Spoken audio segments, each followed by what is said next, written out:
Salam sukses buat para subscriber dan sahabat-sahabat saya, khususnya yang sedang melanjutkan studinya di perguruan tinggi.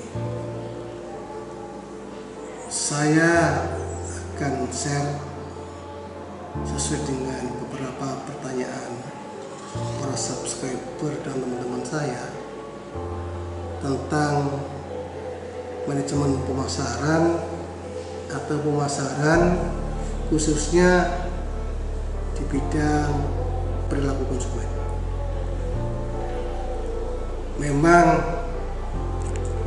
perilaku konsumen ini menjadi hal yang sangat krusial di dalam menentukan, memenangkan di dalam penjualan atau pemasaran daripada produk-produk kita. Karena itu, apa dan bagaimana perilaku konsumen, mari kita sama-sama ulas. Secara teori, menurut para ahli, tahun 2015 Pandi Ciptono mengatakan bahwa perilaku yang ditunjukkan oleh konsumen dalam mencari, membeli, menggunakan, mengevaluasi dan menghentikan konsumsi produk dan jasa yang mereka harapkan dan memuaskan kebutuhan mereka. Sementara David L. London 1984, perilaku konsumen itu dimaknai sebagai sebuah proses pengambilan keputusan dan aktivitas individu secara fisik yang dilibatkan dalam mengevaluasi, memperoleh dan menggunakan barang dan jasa.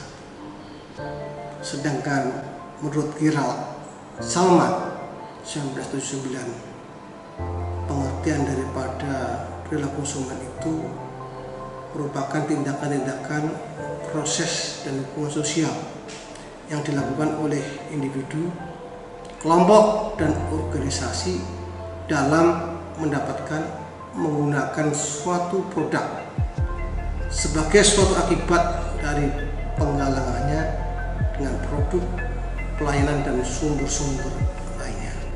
Dari ketiga definisi pengertian dari hal tersebut dapat kita simpulkan bahwa perilaku konsumen itu merupakan tindakan-tindakan yang dilakukan oleh individu, kelompok atau organisasi yang berhubungan dengan proses pengambilan keputusan dalam mendapatkan, menggunakan barang-barang atau jasa ekonomis yang dapat dipengaruhi lingkungan.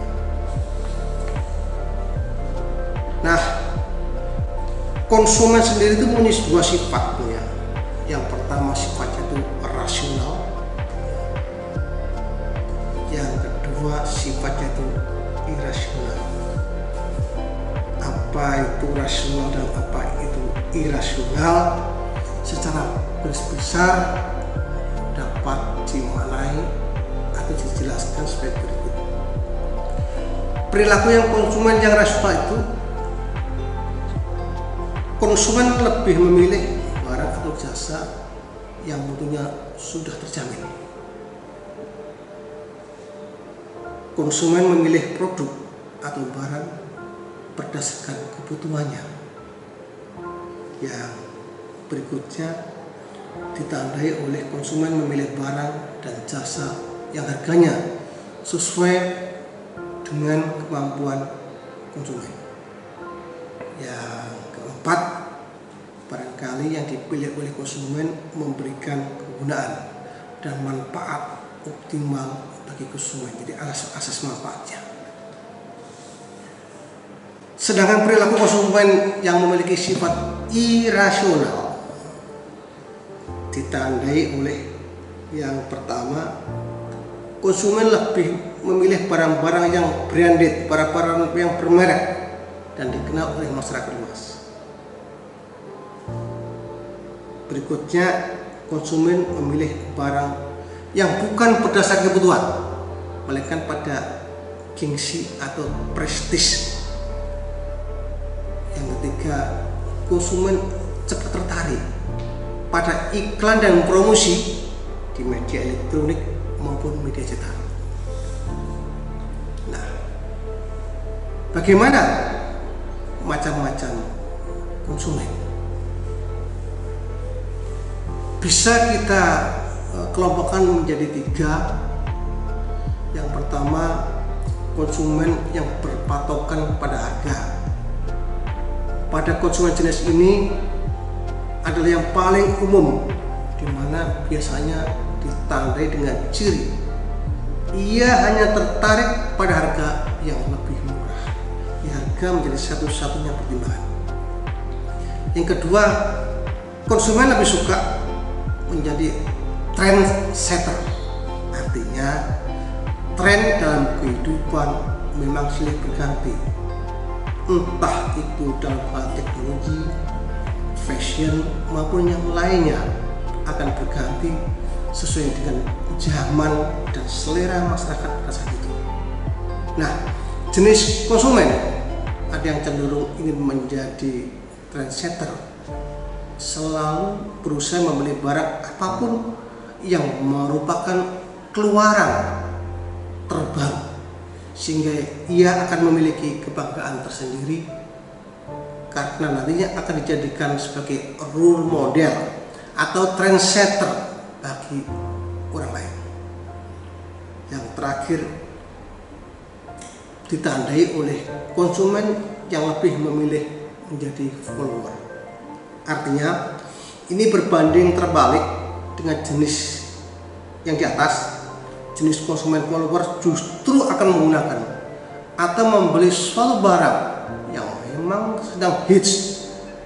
Biasanya ia akan membeli barang karena dipengaruhi oleh tren maupun akibat pengaruh iklan. Itulah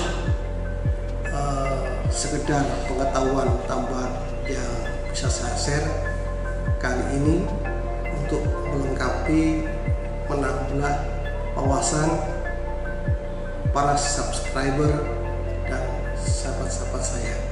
Mudah-mudahan selalu bermanfaat. Sampai jumpa dengan vlog-vlog mengenai pemasaran yang berikutnya.